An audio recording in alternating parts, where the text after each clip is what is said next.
Oh, I don't pay for suits. My suits are on the house, or the house burns down. Welcome back to the Red Right Hand Podcast, the show that covers each and every episode of the BBC hit show, The Peaky Blinders. I'm Josh. And I'm Curtis. And we're back with Season 2, Episode 5. And probably, like I told you earlier, probably be our shortest episode so far because plot-wise we kind of go backwards, and so it kind of stops the progression there. Right, just a lot of little, like I said, little things kind of building up to the last episode, episode 6. So yeah, let's get into it, man. I mean, you never know. We say they'll be short, and then next thing you know, it'll probably be like our longest episode that we've had. Yeah. Which I think our longest episode was like an hour and 30 minutes. So here's to 2 hours. So the episode starts out with Alfie. It's a pan back and forth between a few different scenes. So at the end of the last episode, Alfie and Sabini came to an agreement and a truce against Tommy and the Blinders. So we've got Alfie leading a goat through his bakery. We've got Sabini at breakfast with the police, and it looks like the police in London, so it looks like he's kind of back on good terms with them. And then we've also got Campbell with the, what was she supposed to be running? Some kind of... It's the hotel manager, I guess, the owner or whatever. Okay, yeah, they're like renting rooms there or something. Yeah. And then I guess there's like a fourth also. Polly and Michael. Yeah, because it's Polly and Michael, and then it's also they're sitting down to have dinner, and outside the house, Moss and Campbell are in a car with a bunch of other police waiting outside. It's a raid. Yeah. Which I like. Moss is trying to let Campbell know, is like, just make sure I'm the one who's in charge on this, okay? You're just here. Yeah. You know, you're just a spectator, basically. Yeah, they're still not happy to have him there. No, they're not. Of course, I mean, nobody likes people coming from out of town, basically, and trying to tell you how to do your job. Corporate, almost like corporate people, you know? Yeah. It's like, no, I mean, obviously, yeah, they're kind of in cahoots with, I guess you could say, the bad guys, if you want to call the Shelbys the bad people, which, you know, they do bad things, but anyway, so it's not like everything's great, you know, the system's working, why would you try to change it? But, you know, at the same time, it's like, I still don't want you coming around here telling me how to do my job, you know? Yeah. Well, it's easy for Campbell to look down on them and say that they're not doing their jobs, or just like letting, you know, crime run rampant, but Campbell's not there. Campbell doesn't have to live there. Campbell doesn't know, you know, what the reality of the situation is. Right, exactly. Because you think at some point you may just get kind of like overtaken by like, I'm trying to make things better, but it's so hard because the tide is so much bigger than me, you know what I'm saying? Or the police in general. I think that happens with a lot of police. I mean, just in the world in general. I mean, you know, they have them there to try to keep law and order, and then, you know, sometimes it's just, like I said, the tide is too strong to really do anything, so you kind of get set in a way of, you know, not really making any progress and just kind of going in circles, I guess. Yeah. So Alfie, when he was leading this goat through his bakery, they were also setting up a dinner. Dinner party. Yeah, a little dinner party. So Arthur and Billy Kitchen, they're at dinner with Alfie, and Alfie's giving them the story of basically Passover is what I took it as. Yeah, he just kind of like gives them a little bit of history on what his people have been through, and yeah, I mean it's definitely like I don't know, they're definitely put two different ways. You think about like I guess how the Christianity views like Passover, Yeah. and then how the Jews view Passover, or at least like the story of everything, I think. Right. Well, he started talking about well, he started saying some other things. I couldn't tell you exactly what, but I mean, from my knowledge of that story, I don't know some of that stuff he's talking about. Like I said, I can't remember exactly what he was saying, but just kind of going off of your the comment you made about the Christian view versus like the Jewish view. I mean, there's more to the story if you talk to like a Jewish person, Yeah. But my question was, I always try to figure this out, and I mean, correct me if I'm wrong, because I never really found the explanation for it of like why was Arthur there meeting with him. Well, either him and Billy Kitchens, I guess, Well, I don't think unless go ahead. I don't think it's a meeting. I think they invited them for dinner because they're... Well, that's what I was about to say. Maybe they invited them to dinner or whatever. Yeah, no, I just didn't know if it was like a deal of like, oh, Arthur or Tommy wanted Arthur to go do this thing real quick with Alfie or whatever. No, I want you to go to this dinner. I want you to, make friends with him or whatever. I want everything to be on good terms. So I want you to kind of appease him by going to do something that his culture does. You know what I'm saying? Yeah. But, I mean, again, I think I may just be looking too deep into it. But then the other thing, too, was I was thinking maybe they invited him and that was just part of their plan, Sabini and Alfie. Yeah. Well, whatever the reason, they were there for that dinner. Like, they weren't there to just, like, take care of some other business or something. Like, I think they were just there for that dinner. Right.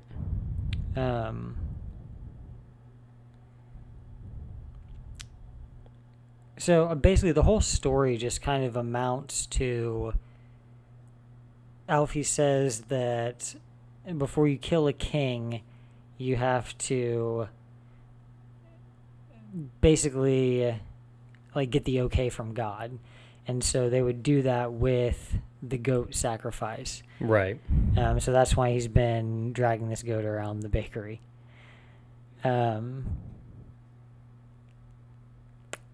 So that's when everything kind of turns on its head. They name the goat, and he says that they named the goat Tommy Shelby. And so when Arthur hears that, he kind of realizes what's going on. But somebody shoots Billy in the back of the head, and then the rest of the men in the room restrain Arthur. Poor Billy, because, I mean, he was the one that he told Arthur, he's like, I got a bad feeling about this. Yeah, and of course, he wanted Arthur's, to leave. Yeah, he wanted to leave. Of course, Arthur was like, no, and then Alfie's like, what, you can leave. You can leave if you want. You can get up and leave if you want, Billy. Go ahead, man. Do what you want to do. No, I'll stay. Of course, Yeah. I don't think Billy ever, of course, Billy doesn't look like he likes anybody, but I definitely don't think he and Alfie got along. No. From the start, especially when he came in, was like, occupation, head baker. I run the place. Yeah. I was like, oh, okay. So we're going to have it that way. Okay. Keep my eye on you, Billy. Little Billy. Little Billy Goat. So they restrain Arthur, and he passes out. They basically just choke him out. And the police come in. Story that Alfie tells the police. I don't really think it matters because the police are being paid by Sabini anyway. No, but it was funny the way he was doing. Oh my God. Yeah. This dude came in here and then shot this guy in the back of the head. He was freaking out. Yeah. He's like, you probably want to arrest him, right? You want to get him out of Right. here. His acting was great. An actor within an actor. So they haul Arthur away. And everything kind of all goes off at once. That happens. Then the police break into Polly's house. They drag Michael away. What were you saying about Polly, though, to me earlier in that moment? Because, you know, they separated him. They dragged Michael out to the car and arrested him. And then she's freaking out, you know, trying to get to him. You were making some comment about her freaking out. Yeah, Moss is trying to tell Polly why they are taking Michael away. Right. It's not something huge. It's not even really anything to do with Tommy's business. It's just the fight that they were in at the Marcus. I'm sure they're trying to link them to the fire, probably. Was that the last episode, by the way? Yes. Really? Because it seems like 2 episodes ago, but I don't know. No, that was last episode. That's crazy. Anyway, go ahead. And so that's why they were taking him in for the fight that they were in the Marcus. Right. Him and Isaiah. But Polly is like not listening to Moss. She kicks him or hits him. She knees him in the groin. Oh, okay. Yeah, she went for the crotch shot. And then she runs out to the car, and I can't remember exactly what Campbell says to her, but it's to the effect of that he's bringing all this down. Right. Like he's gonna drop the hammer on him. Well, cue the first cringy / creepy moment between Campbell and Polly in this episode, he though. throws her up against the car. And he throws her up against the car, and then kind of smells her. It felt like it was. It's like, what the heck, man? So creepy. I just keep picturing his character in Jurassic Park doing all this stuff. Doing all that. Totally opposite though, man. Totally opposite guy. Because in that movie, he's not a people person at all. Because I don't know. Would you say Campbell's a people person? He's a different kind of people person, I guess. I don't know. No.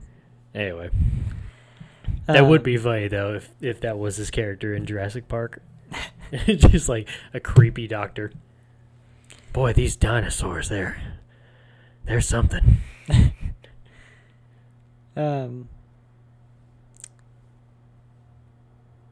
So the other little scene we get was at the club. I think it was the Gold Club. The Eden Club. Oh, the Eden Club. That's right. The Eden Club gets taken by Sabini and his men. Now, one thing we did jump over was they're like you're saying, going back and forth in between all these scenes. They went back to Sabini. Breakfast. Yeah, having breakfast with the police. He drops the plate, says it's for luck, and then next thing you know, it's they're all getting up. Besides the police, all his men are getting up, cocking their guns, and then we see him coming in at the Eden Club, being let in by Mario, all scarred up. Mario. Yeah. By the way, looking pretty rough. Yeah, Mario does not look good. No, he doesn't. Getting mistreated by a couple of what I would assume is some peaky boys, maybe. Yeah, but these guys look like super low level. Right. Oh, no, yeah. No, I mean, it's not like John and Arthur or anything like that, but... Yeah. But yeah, then Mario lets in Sabini's men in the back door, and all hell breaks loose. Yeah. Eden Club is taken back over. And they cut both the main guys that we saw there and tell them to tell Tommy if anybody... What do you say? Anybody comes north... South. London is south of Birmingham. That's right. Yeah, if anybody comes south, they'll be sent back north in pieces. I was really shocked, though, by how calm the guy that they were trying to give the message to, how calm he was. You just kind of look at him like, okay. And then they cut his face, and he's ah! I know. I don't know. I feel like those two guys got off really light. Yeah, they did. Like they didn't, especially for like they just gave them each like a slash on the face, right. and then that was a super dramatic yell for that. That's like a right. You know, it's He's not. like, "Ah!" Yeah, that guy was screaming. I've been like stabbed they in the cut guts. his finger off or something. Right.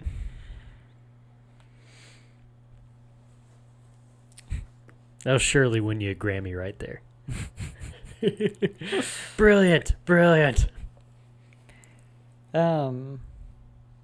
So this next scene between May and Tommy, I guess Tommy's been there the whole time, because like the last episode he was there and he stayed there overnight. Yes. Yeah, I think all of this is kind of like happening in pulling over from the last episode, all kind of in real time. You know what I'm saying? Okay. So like when you saw like Polly and Michael sitting down at dinner time is what I would assume, because it's dark out. He's over at that time he's over with May at her house, coming to her room basically, and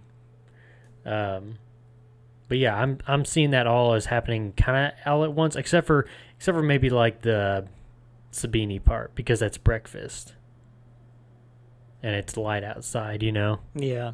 So like I would say May and Tommy together, Michael and Polly together, and then Arthur, Billy Kitchens, and Alfie Solomons are all kind of happening at least in the same night, maybe not all right at the exact same time, but then Sabini and his thing happening the next morning early. Okay. Wouldn't you agree? Yeah.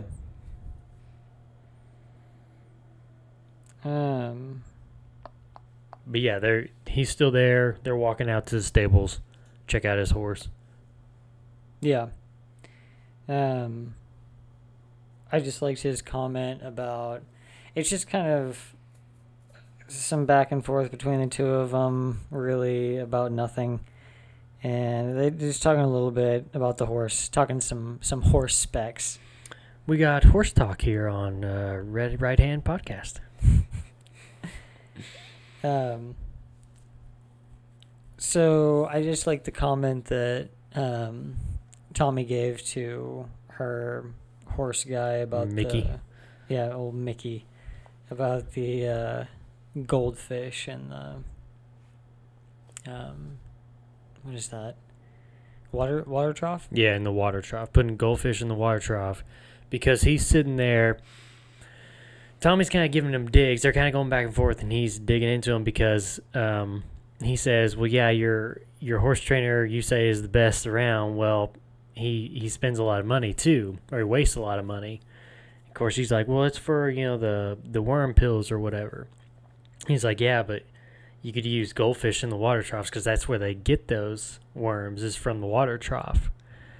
So he's saying, yeah, put some goldfish in there and they'll eat up the eggs, and then you won't have that problem. Then I wonder if the horse would end up accidentally eating the fish. Or lapping up the fish, however you want to say that. Drinking the goldfish. I don't think so. Probably not, but just a little side note there. But anyway. Yeah, because there's wild horses, and I doubt they drink up fish in the rivers. Yeah. So, of course, then he's like, well, you know, what is that? Is that a gypsy thing? Well, no, it's an accounting thing. You know, I'm trying to save money here. Try to be a responsible businessman, not just throw my money around on, you know, wasteful stuff when I could just get a goldfish for, like, I don't even remember how many cents he said, like, cheap, maybe a nickel. Yeah, it was like a penny. I want to say like maybe a penny. Yeah. It's a cool trick, though. I'm guessing that's true. Yeah, it sounds right. Yeah, I mean, I don't know why you would make something like that up, but it's kind of interesting.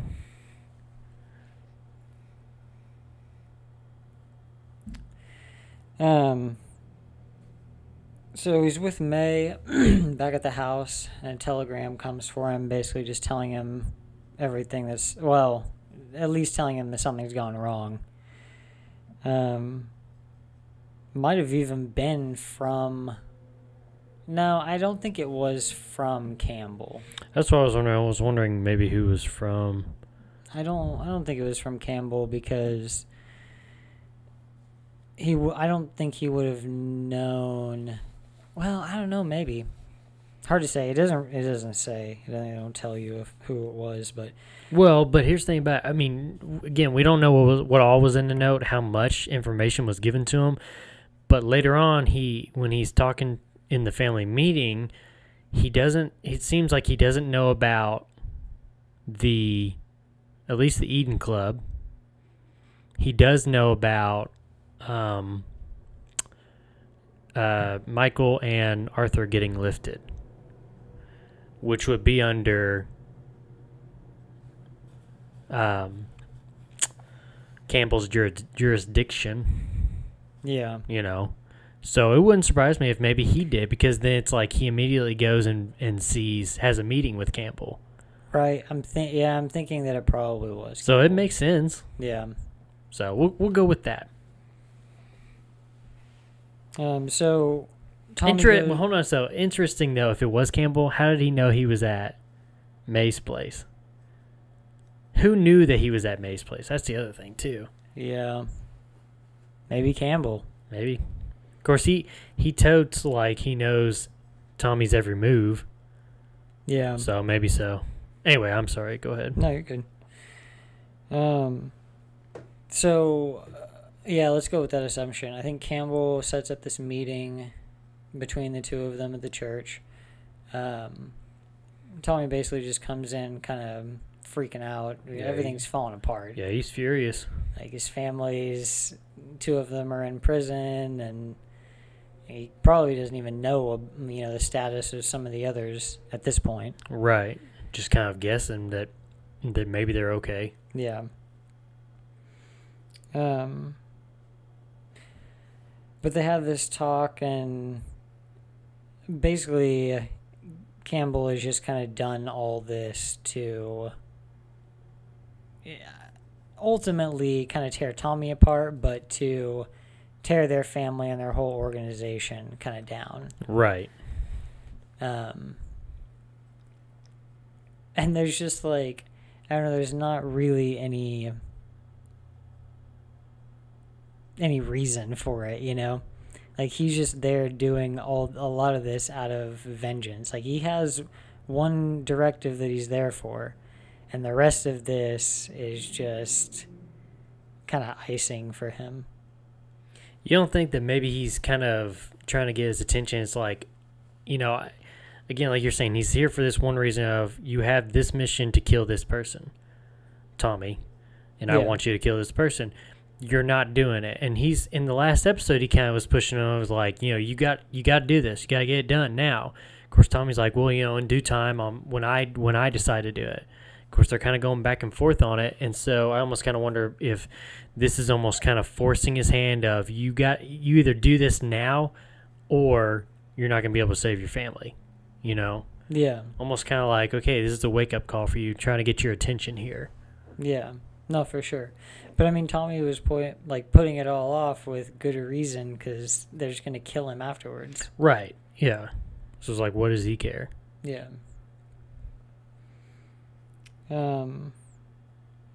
Yeah, that's just kind of like their whole talk in the church there, is Campbell letting him know that he's still in control. Right.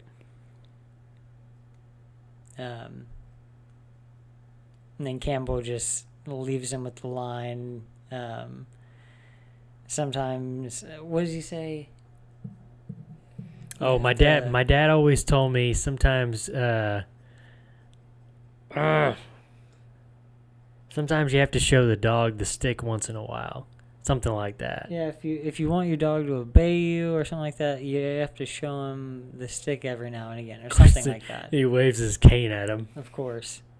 And hobbles away. It would have been funny if he fell over when he tried to wave it. Ah! It's less intimidating when you hobble away. That's true. He should have had like a menacing laugh. That would have helped him. Yeah, that would have been good. Then the hobble's kind of scary. Then the hobble's scary? It's a little scary with the laugh.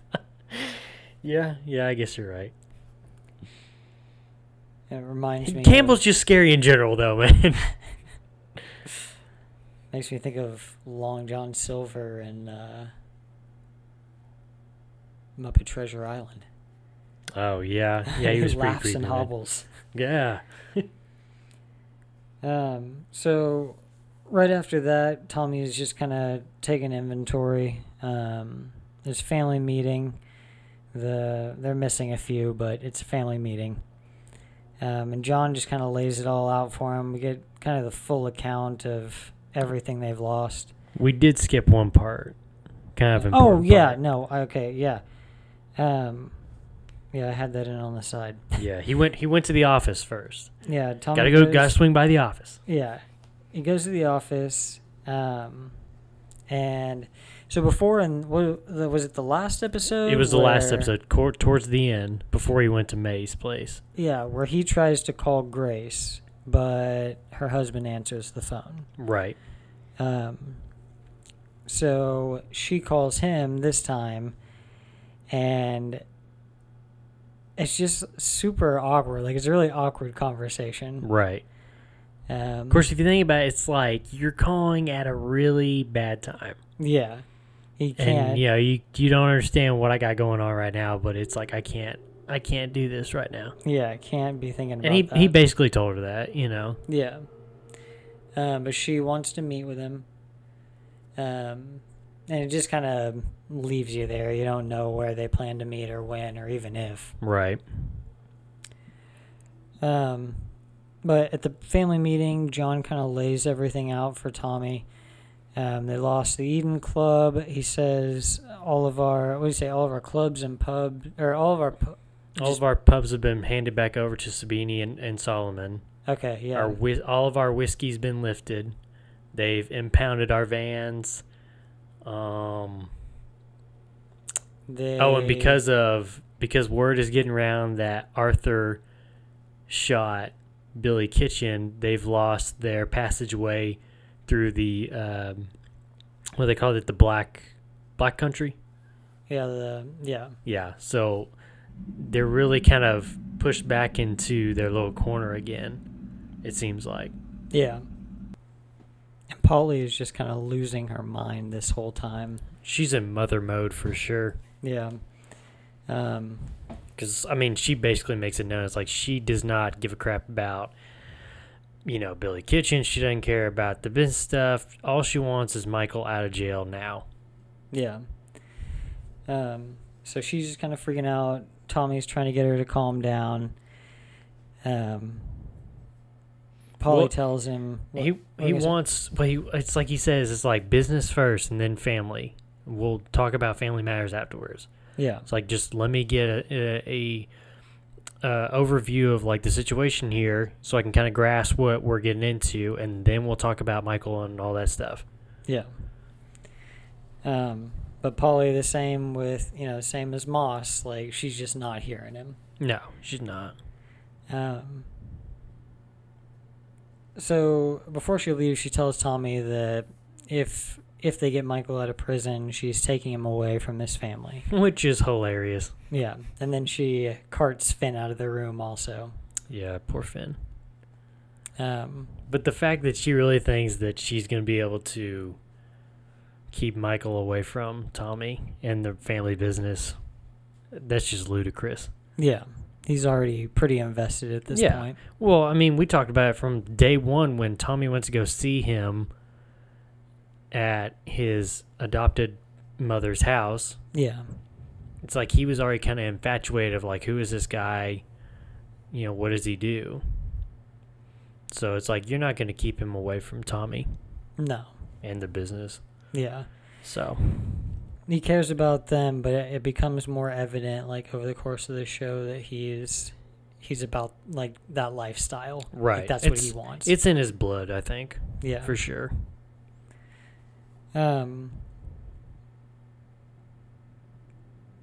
Esme's there offering up a few things. Polly gets pretty mad at her when she speaks out. She says it should just be family. Well, she offers the Lee family alliance, trying to get some soldiers from them. Yeah.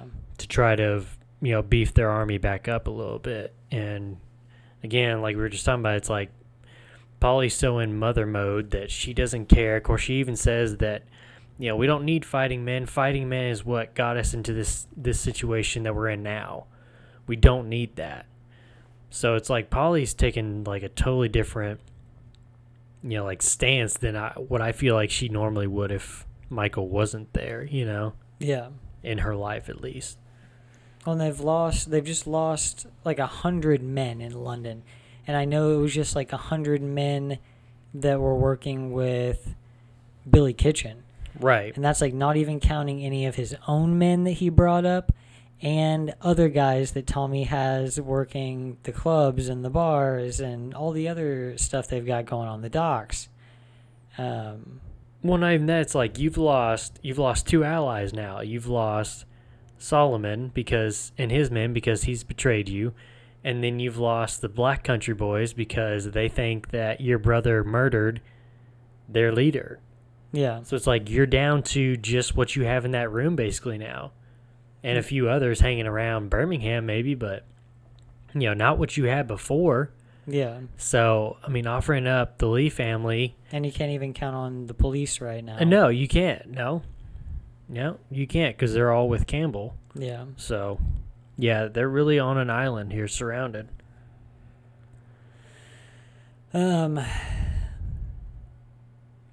So after this, I guess Polly decides she's going to go to the prison and try to get Michael out.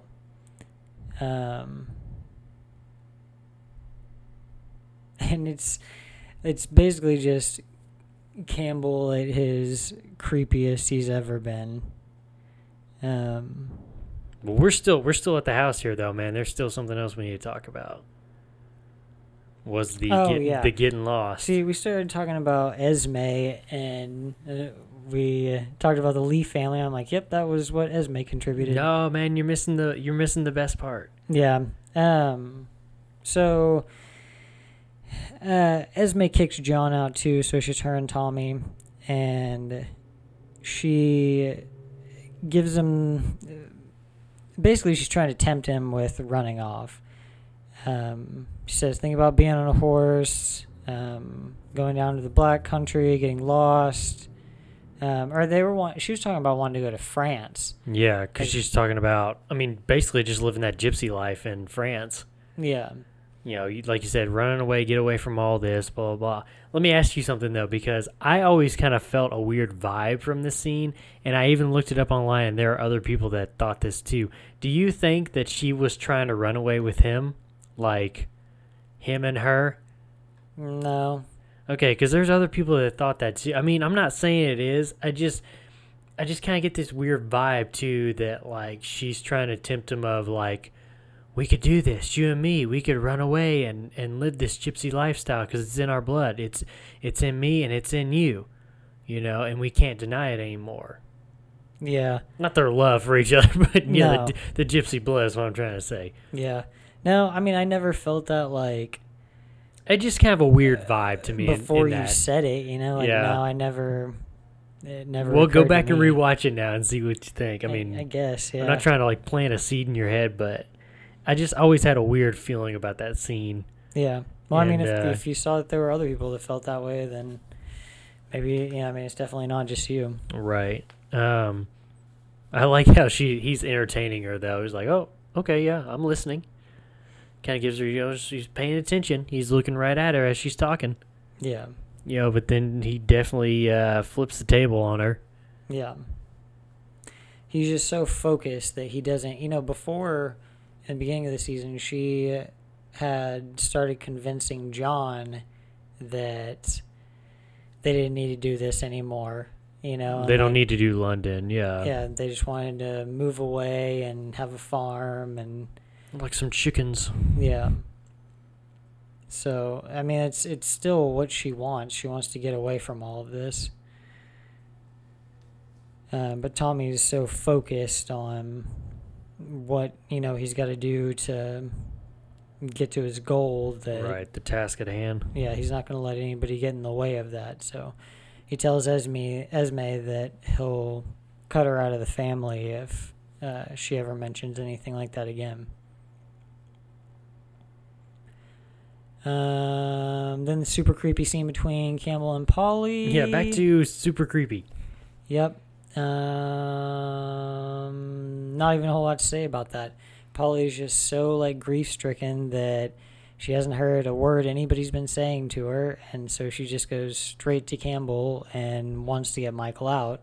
Well, I took it as she was just going to go visit Michael, and then she got brought into the room with Campbell, and then he throws on there. It's like, look, we can make a deal here. I have this paper here, right here, that says he can go free, and all I have to do is just sign it, and then cue the creepiness. Yeah, it's like he's like, you gotta say please. No, I guess you're right, because he did. Or no, she seemed surprised to see him when she came in there. Right. So, yeah, no, you're probably right about that. Let me ask you something else too, because we talked about Campbell's kind of giving some bluffs, and he gives some bluffs to her about Michael squealing and saying these different things.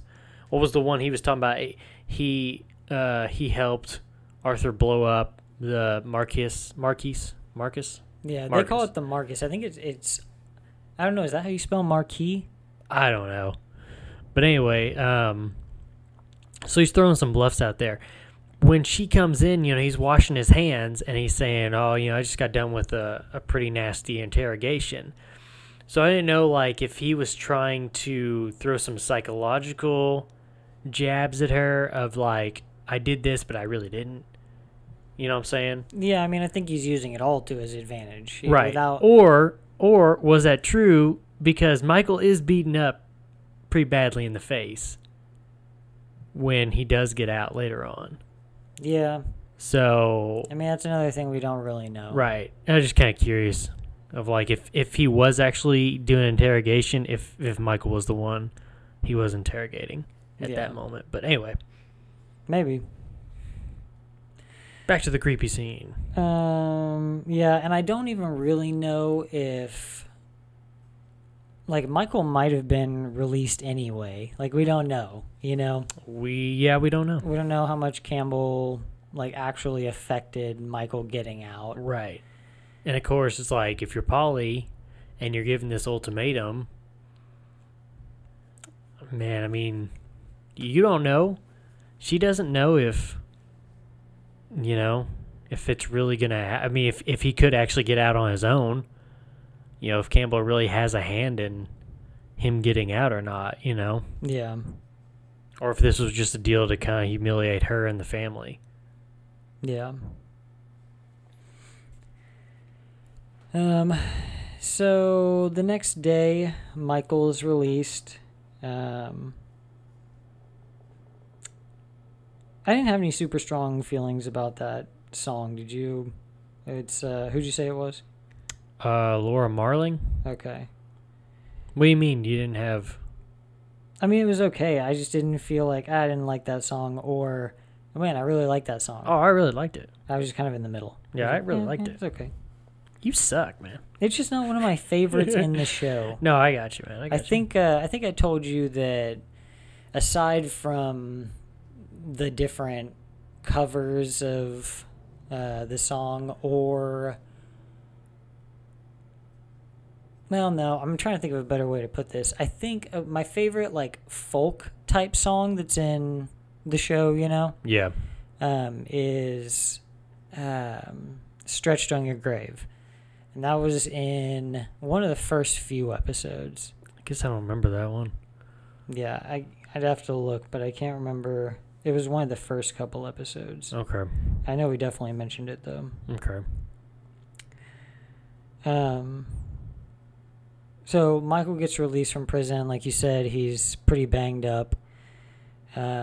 Polly's there waiting for him, and he lets her know that the cops all told him what she did because we don't really know him to say, get him out, but we don't know He might have been quote being unquote released already. Release him. Yeah, They didn't have anything on him. Right. Was the thing. So he might have been getting released anyway. Right. But he tells her that he knows, and he says that they all thought it was a joke, or that they all thought it was funny. And before he walks off, he says, maybe it was funny. Maybe it was. And he's just kind of ashamed. I don't know. I think he's ashamed, and I think he's pissed because, like I was saying, I think he is mad that she would have thought that he talked, Right. Like, that he can take care of himself, that he can handle it. Even if he wasn't getting out, Tommy would have got him out soon, I feel like. Right. He's just got a lot going on. Yeah. He just turned 18, people. There's so much happening. Right, with everything happening so quickly, it easily could have just been like a couple days ago. Yeah, that's true. So, yeah. So Tommy's kind of unsure of what he's doing, what move he's gonna make. So he goes to work with Curly, and he's gonna shovel some horse shit. The most steamy piles of horse shit ever. I noticed too, because we said, you asked if it was cold out, because that's what I was thinking. It's like it's got to be like winter or something, but I don't. But the only person whose breath you could see was Charlie, and it was just because he was smoking. That's why I was thinking. I was like, yeah, but I don't see anybody's breath, because usually you can see people's breath. Because there's episodes in this series where you can tell it's wintertime because they're all breathing. You can see their air, the breath. Yeah. But yeah, it's funny, man. We get to see working class Tommy. Yeah. But he's just trying to get back to his roots and kind of get in a certain mind state so he can make a plan for what to do next, and also like to remind himself of what he would be doing if he says what he would be doing if he wasn't who he was, but it's what he would be doing if he didn't go if he didn't make a move here, if he doesn't figure something out. Right. It's just kind of funny to me though, because like he's working for less than a minute. Yeah. He's like, well, I'm done. Yeah, he's like, man, seriously? that is hard work. Okay. All right. That's Curly, you get back to that. You get back to work. Oh, by the way, give me 6 cans of petrol on the double. Yeah. So he makes a plan, tells Curly to load him up 6 cans of gas.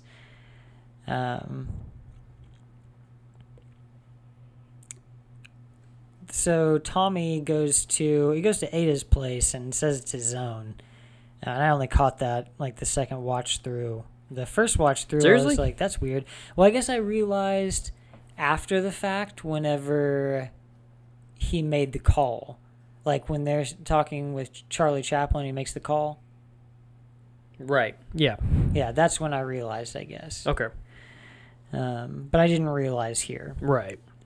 Because like I said, I didn't realize who that guy was. Well, we just talked about that. It's like I didn't know who the guy was, because I was always wondering, like, wait, who's this dude and why are they showing him? Yeah. And then I forgot it was the poet, whatever his name is. Do you remember? Well, it's her. I don't know. It's her roommate. Right. He's an author, is what he is. He's a writer. Yeah. A poet. A lover. What'd she say to say he's broke? There was like some slang that she used. So he's... I don't remember. I would guess he's a starving artist. Yeah, but I can't remember what she said. It was a weird word. Like, it sounded really strange. I can't remember what it was. I'll have to figure it out. Okay. So Tommy and Grace have agreed to meet. Tommy is saying that Ada's house is his. Which technically he's not wrong. Yeah. And Tommy kind of... I don't know. How would you put it? Like, how he comes at it from the beginning? Very standoffish. I mean, he almost seems like... Not like he's in a rush, but almost like... Okay, I'm not going to do any talking. You do all the talking, and you better make it quick. That's kind of the vibe that I got from it. He was very short with his answers, and then he just comes straight out and just be like, you know what? I had a fire lit upstairs, basically saying we were going to sleep together, and I just kind of felt like we'd sit here for a few minutes, getting reacquainted. You could tell me how happy you are in New York, and I'll tell you a little bit about how my business is going, and then we can go sleep together and then be done with it. And of course, she takes offense to that.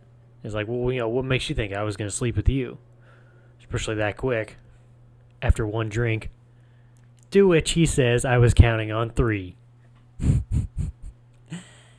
And I, of course, like the first watch through, I thought it was kind of weird. Like I didn't remember it being like that, Right. But then, of course, he tears it all down because he's saying all these things, trying to get real answers and reactions out of her. Right. He doesn't want it sugar-coated. Yeah. He's definitely not that kind of guy. Yeah. I mean, he throws certain things out there so that she'll tell him that she's happy with her husband, and her life, like her new life and everything. And so he tears down the wall and kind of shows her, like, it's only been about 3 minutes, and I managed to get you to tell me this, this, this, this, and this. And so I know, that you're happy with him. I know things are going good, and I know that, just this and that. So he's just kind of talked her into letting him know all those things. He wasn't, like, attacking her, like it seemed. Right. Hey, he gave her a chance to leave, and she didn't. She just kind of dug around her purse. He's like, well, you're still here, Yeah. So, I mean, obviously, you still have feelings for me. You're still, thinking about me. You still got me on your mind. So. But he basically says the plan wasn't to stay in. The plan was to go out. And he just kind of wants to take her out and show her.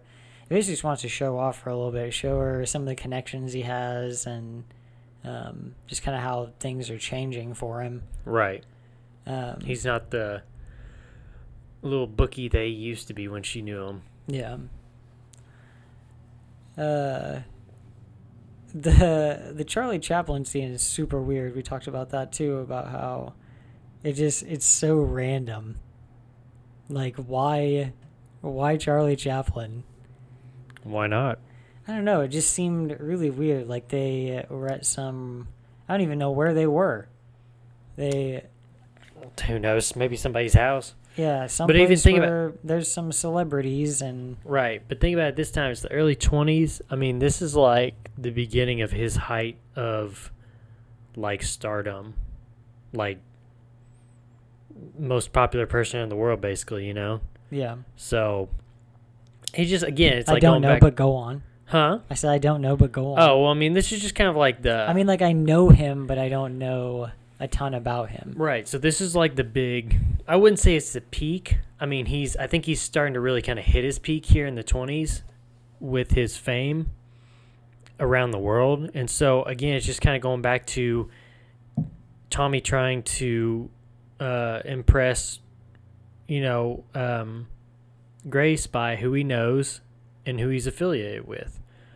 I mean, yeah. He asked her straight up, and he was like, are you a Charlie Chaplin fan? Oh, my God, yeah, I am a Charlie Chaplin fan. So it's like, well, great, this is right up your alley then. Yeah. Of course, she freaked out when she realized that she was going to actually meet the real Charlie Chaplin face-to-face. And then at that time, too, he said something about, well, do you want to hear Charlie Chaplin speak?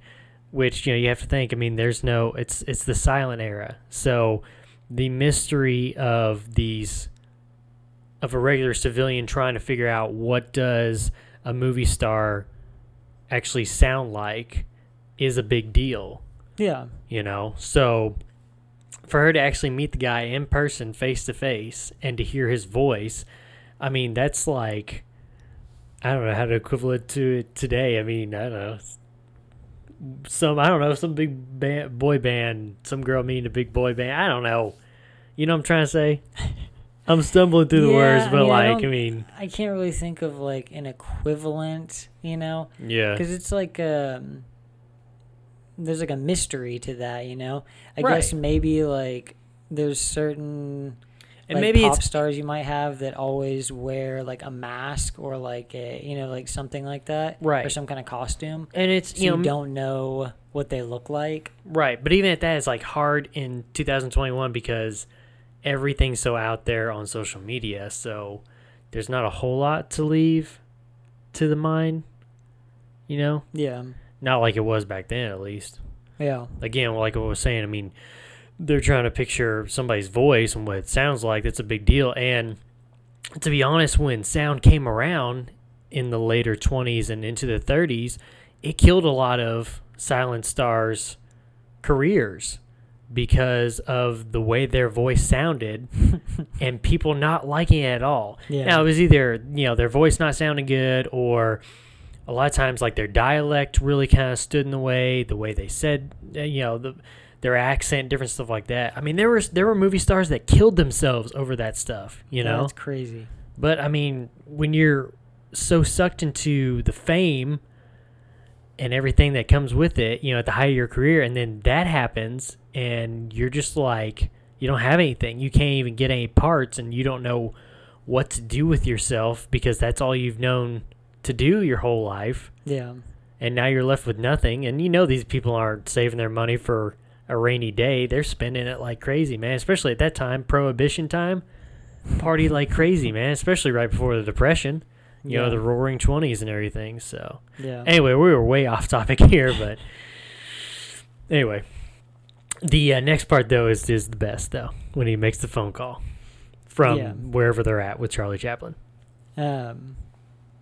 Yeah, so Tommy makes a call to Campbell, and basically just tells him, and this is when I realized that it was Ada's house, tells him that if he's got men watching Ada's house, then he'll see Tommy bringing a woman back there later tonight. And he basically just implies that it's Grace. Oh, you liar! I love the way he throws down the rotary phone, because it's not like just like dropping a cell phone or, like just shock, a receiver. Yeah. Like, it's so heavy. Right. He just drops both pieces on the desk. It's almost like he's saying, it's not fair, man. Yeah. Campbell's pretty upset about it. And Tommy makes good on that promise and takes Grace back to Ada's house.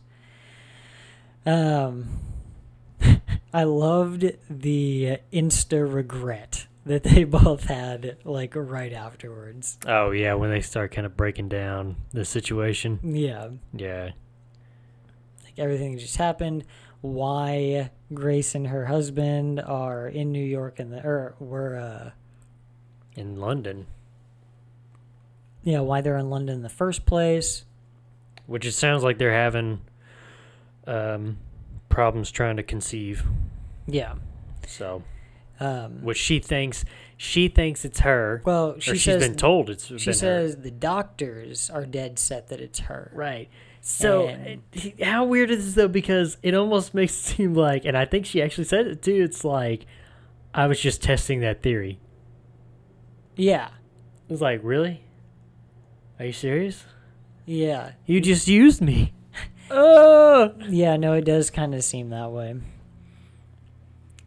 To which then I think he asked her, are you still working undercover? And she took offense to that. Yeah. Yeah. But I also thought there was like a little bit of double meaning to that, The undercover thing? Yeah. That, what do you mean? She's still keeping secrets and hiding things and stuff. Oh, yeah, okay. I can see that.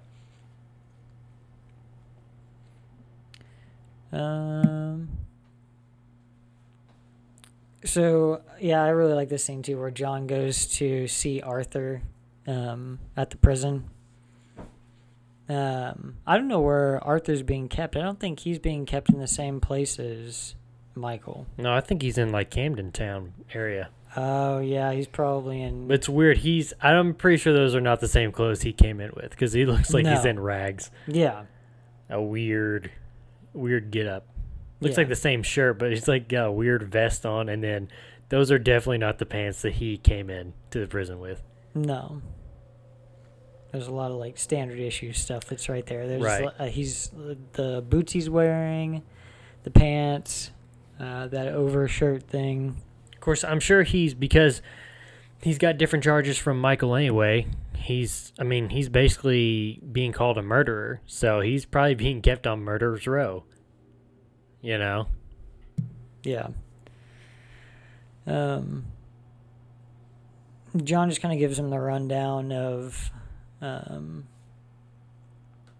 well, before John really even says anything, Arthur starts going on and on about how, basically just his regrets and stuff. Are you repenting? Yeah. Do you remember some of what his regrets were? Well, yeah, one of the things was, he goes, I wish I would have paid attention more in school. And John's like, you were never in school. You know, you were never there. Yeah, he was like, you were never there. Now, which I don't know if he meant like you were never there, like they never sent you to school, or you just like skipped school all the time. I think it was he just never showed up. That's what I was thinking. The other thing too was he says, drawing. I was so good at drawing. I used to draw horses all the time. Yeah. There may have been a few other things, but yeah, it's just like John he does not want to hear it. He's like, quit feeling sorry for yourself, man. It's like we all have gone through this stuff together. We all went to the war together. We all saw horrific things. We were all gone through this, business stuff together here, but we're still level-headed. Me and Tommy are, at least. Yeah. And so it's like he's trying to tell him, it's like everything's okay, but it's like Arthur doesn't want to hear it. It's like he wants to preach to him. It's like, no, we're just sheep, man. We're being led to the slaughter by Tommy, and you're just going along with it. Of course, then he's like, Tommy's got a plan. Of course, Arthur doesn't want to hear that, because he's like, but let me guess, you don't even know what the plan is, do you? And again, John's trying to get it out that he actually does know his marching orders given to him by Tommy. But again, Arthur just not letting him have a word, so finally he just tells him to shut the hell up. Yeah. And so finally he's able to tell him, it's like, I already know what I have to do. And Arthur leaves it at that. Of course, the scene ends there, and we go to the next one. But it's just like Arthur's, I don't know. Somebody's getting in his head already. I mean, I don't know. I think Paulie's kind of talking to him a lot of times, too. Of course, he did mention something about Paulie saying something to him about, I don't remember exactly what she said, but... Well, before it was about his medicine. Well, right. Like, she's worried about him not taking the medicine, and... Right. I mean, she's concerned for his well-being. And I think she probably tries to get him kind of on her side when she feels alone like she does now. Right, yeah, for sure. But I thought about, too, a little bit in this scene, how John's kind of stepping, like, even in front of Arthur, too, as far as, like, just sense and... He's very calm through this whole... I mean, we talked about just a little bit ago of the only really disturbance that we've had from him in this whole series is business-wise has been in, like, the first episode of this season where... Esme's been talking in his ear, and he's kind of saying the same thing. It's like, why are we going into London? We've got a good thing going right here, Yeah, I mean, they're making more money than they'll ever need already. Right, but he's kind of shown and kind of comes to the realization that it's like, okay, Tommy knows what he's talking about. I trust in Tommy, and no matter what, I'm going to do what he says. That's what I liked about John. It's like he was just kind of so level-headed throughout. From here on, at least, it seemed like, Yeah. And Tommy gave Arthur that threat in the last episode about if he didn't get his shit together, that Tommy was going to put John in charge in London. Right, yep. So And it's like he's already had a couple of talks with him. You got that one, and then the whole deal of him breaking down after killing that kid in the boxing match. Yeah. Or the sparring match, I guess, or whatever, and... Yeah, he's like, I'm not going to treat you like a kid anymore, man. You're not a kid. Yeah. So right after that, we go to what John's orders were. Johnny Dogs rolls up in front of... do you remember this guy's name? I don't remember this guy's name. I forget. He's somebody in the army, though. Yeah, this guy that Tommy is supposed to assassinate. Field Marshal something. Yeah, Field Marshal something or other. Who Tommy's been watching his house and checking the police response time there. Johnny Dogs pulls up in front of that guy's house, and Field Marshal Bob's house. Field Marshal Bob? Yeah, let's go with that. Okay. That's not the real name. I just felt like that was a good name. I love the line that Johnny Dogs gave the cop, though, because he pulled up and was only there for a second before the police walked right up. Yeah, it's crazy how alert they are. It's like, oh, the car's slowing down. I gotta go over there real quick. Yeah. But Johnny Dogs said that he just pulled over for a minute because he never smokes and drives. Right. I can't smoke and drive at the same time. Yeah. But while he's distracting the cop, John runs up behind him, and I don't know exactly what he put through there. Campbell calls it an incendiary device. Basically a bomb. Yeah. I didn't know. Well, I didn't know if it was like, I couldn't really see if it was like dynamite or. It had to be something to be able to fit through like a little rectangle slit, you know? Yeah. What'd you call it? An incendiary device? That's what Campbell called it. Yeah.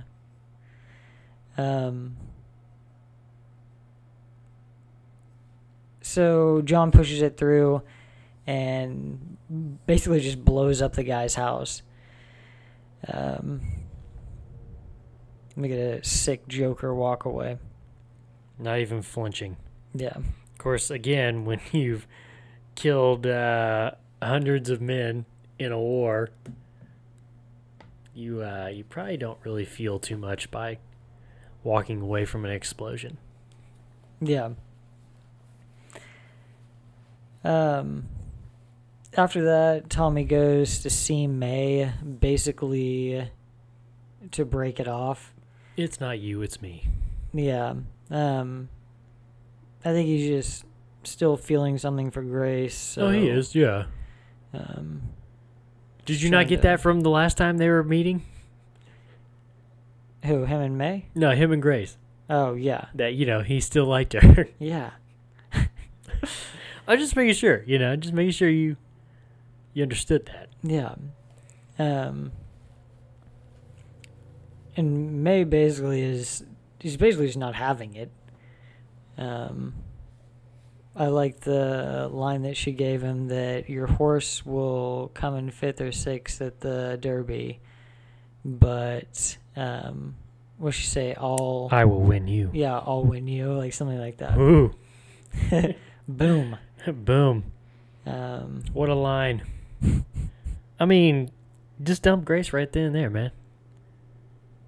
Yeah. She can't top that line. Come on, man. Yeah, I think overall, like, I know he, felt a certain way about Grace, but it's been a couple years, and... Move on. This, this lady's got her shit together. Right. And she's rich. Yeah. She's very Which attractive. doesn't really matter, to him. I know, yeah, but she's very attractive. She's very wealthy. She's got all the connections. They both kind of have the same love of horses. Right. So there's just a lot of, I don't know, I just think he has a whole lot more in common with her. I agree, yeah. It just doesn't make much sense, like him still chasing Grace after all this. Right. And, on top of that, she didn't betray him, so. Yeah. So, hi, I'm a red flag. Nice to meet you. Yeah, exactly. Yeah, and May just kind of leaves him with that. She, Tommy dumps it all on the table for her, and she doesn't even really care that he's still in love with Grace. She wants him, and she's pretty much dead set on having him. Right. Then I assume, in kind of turning the tables here, I think Tommy probably extended the invitation to Campbell to come and have a sit down. Or maybe this was their time to meet, but I kind of don't know why Campbell met him in his office. That seems kind of weird. It had to be a deal like Tommy invited him over there. Yeah. But you're right, because he did kind of make a big stink about it in whatever the last episode or the episode before, about like, we're supposed to meet at this time. We meet on the agreed day at the agreed place, no other times. Yeah. You know, so. Or maybe Campbell called the meeting because he says that he mentions the report about John blowing up that guy's house. Yeah, you're right. So maybe Campbell reached out to him. I'm not really sure. Yeah, okay. Yeah, you're probably right, man. But Campbell turns up at Tommy's office. He's trying to dig around through the drawers and stuff in Tommy's desk before he gets there. Which I had mentioned to you, it's like, don't you feel that way when you go into somebody else's office and they're not there and you're waiting for them? You're like, what's in this drawer here? Huh? I feel that way in a doctor's office. I want to look through all the drawers. That's true, man. Like, what's in this cabinet? Huh? Nothing's going on here, Doc. Yeah. It's just curiosity. It's not maniacal like Campbell. Right, exactly. Or is it? But Tommy comes in, and they basically start talking about what happened. They don't know it was John, but Campbell says that somebody blew up, what'd you say, Field Ranger? No, Field Marshal, and I think he actually says his name here, too. Yeah. I was going to see. Anyway. Somebody blew up the Field Marshal's house, and what do you say, 3 months? It's going to be like 3 months before he can move back in? Something like that, yeah. Field Marshal Russell's house. That's what Field it is. Marshal Russell. Yeah. Okay. Not what I thought at all, but anyway. That his house had been blown up, and it's going to make it pretty much impossible for Tommy to get to him. Yeah, you're right. At least the next 3 months. Yeah, until the house is repaired and they move back in. Which I would think even then, man, after something like that happened, it'd probably make it pretty much impossible. Oh, for sure, because then you know they're definitely going to beef up the security around them. Yeah, there's already one cop there all the time. Right, exactly. Now there's going to be two. And Tommy just lays out his plan for how this is going to go down next.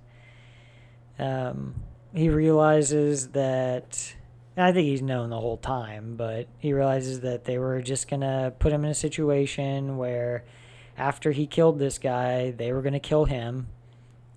Or he would have been shot somehow in the process. Yeah, they would just made it look like an accident or something. So he's going to do this on his own terms and just kind of by his own rules. They just do the kind of back and forth, like they have a little bit, but like Sabini and Alfie were. Oh yeah, not as good though, for sure. Nobody tops the Sabini and Alfie and Solomon, meeting. Yeah. Write that down. No, write that. Don't write that down. Yeah, write that down. Don't write it down. Camden Street. Yeah. Just write down peace. Just write down peace between the Jews and the Italians. Yeah, but I like how he's like, how are you gonna kill this guy then? Oh, he's just gonna come to me. What? Yeah. Huh? Excuse me, sir. Here's a gun. Could you just shoot me? Oh, with pleasure. Yeah, but he's just messing with Campbell, like he's just being as vague as possible, right? Trying Exactly. to annoy him, and yeah.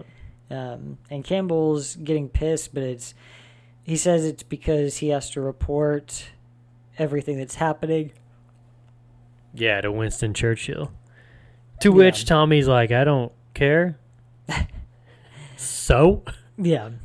But the whole reason Campbell is mad is just because his plan right there to easily get rid of Tommy is falling apart. Right, exactly. So he's just aggravated about that. I don't think it has a whole lot to do with what he's got to tell Churchill. He's going to tell Churchill whatever he wants to. Yeah. But Tommy finally does give him that it's going to happen at Epsom at the Derby. At the Derby. God. The Derby. Yeah, them saying it's Derby. Derby. Instead of Derby has got it's an E, not an A, you morons. But the other punch in the gut, to Campbell was, "Oh, by the way, I've got a horse running in the race. Here, you might recognize the name. Here's the newspaper. Grace's Secret? Yeah, okay, thanks." And I'd forgotten the horse's name until he... Oh, yeah. Yeah, because I think it was the last episode where she asked him, "Well, you didn't give him a name. You didn't give him a name yet." Yeah. Oh, okay, Grace's Secret. Grace's Secret. Oh, my God.